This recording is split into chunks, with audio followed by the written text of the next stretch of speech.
Greetings YouTube, I'm Master Moses and today I'm going to be reviewing Divergent for your viewing pleasure. I want to give this disclaimer ahead of time. While I'll avoid unnecessary spoilers, they will inevitably be included, so if you want to dodge them, go read it or see it before watching. I'll start by explaining the premise a bit. Divergent, the first in a series of 3, takes place in Chicago in the not-so-distant future.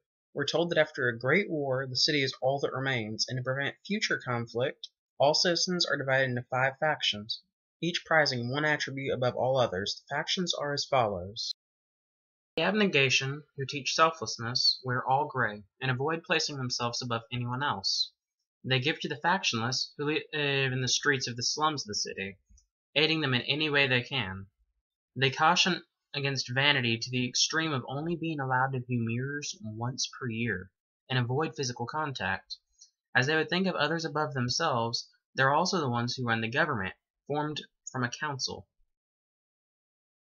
The Amity, who encourage peacefulness, wear all red and strive to avoid conflict through kindness.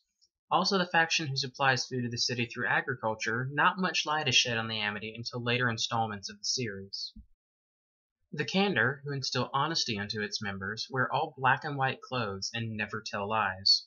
Also trained to be human lie detectors, the Candor run the court and law systems in the city. Like the Amity, not much is said about the Candor in Divergent, though both their roles become more significant later on in the series. Next are the Erudite, who prize intelligence.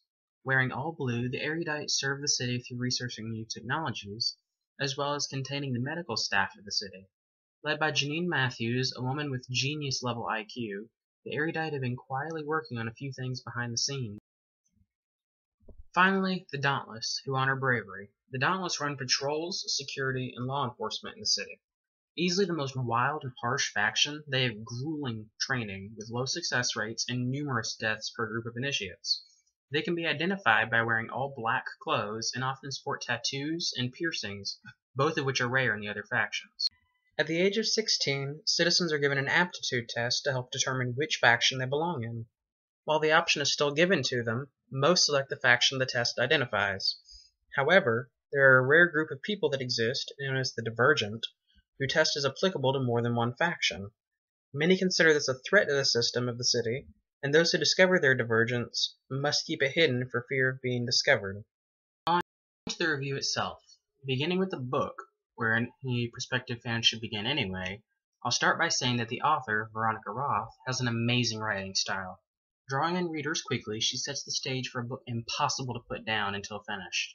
Filled with numerous twists, it has readers such as myself on the edge of our seats.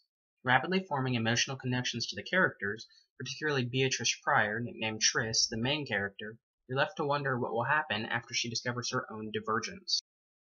As for the movie, unlike many movies based off of novels, it actually kept pretty true to the story. The casting, while older than expected for the roles, did an excellent job conveying the personalities of their respective characters. Giving an excellent visual to the outstanding story, the movie version is definitely a must-see. For differences between the book and movie. Now, this area will be concentrated with spoilers, so if you ignored my warning before, this is the time to stop. As I mentioned, the differences are overall minor, with only a few significant changes, which I'll list first. First off, in the movie, the character 4 is 24, splitting any difference with the book's 18, likely due to the fact that Theo James is 28. This leads to some minor issues, such as the consideration that this puts an 8-year gap between himself and Triss, despite their budding connection. Next, the character Peter is made considerably less harsh in the movie. Don't get me wrong, he's still cruel. But the movie left out a handful of things, such as ripping off the towel Triss was covering herself with, exposing her, causing humiliation amplified by her abnegation upbringing. Also, in the movie, a scene in which he and 2 others attack Triss during the night was altered to only include his attempted murder of her, excluding the fact that he also attempted sexually assaulting her. Finally, in his ruthless effort to get ahead, the scene in which he stabbed a knife into the eye of a sleeping fellow initiate was also excluded. These scenes were likely excluded in an effort to keep the movie more tolerable for a larger range of viewers, an understandable decision. This is also likely the reason that a few early to mid-training deaths are eliminated, such as the initiate jumping from the train, who misses the rooftop that they were jumping to. The ending is also slightly altered, with 4 no longer running the simulation as he did in the book, and instead of shutting it down themselves, he and Triss force Janine to do so using a biostimulation serum, likely added to give Kate Winslet some more screen time.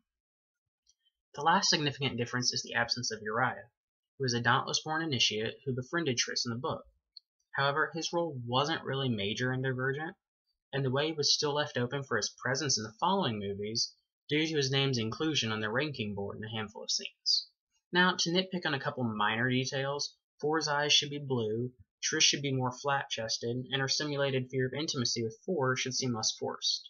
However, seeing as the recent trend is to destroy books when making them into movies, the necessity to nitpick as much as I have is impressive on their part, and overall is an excellent representation.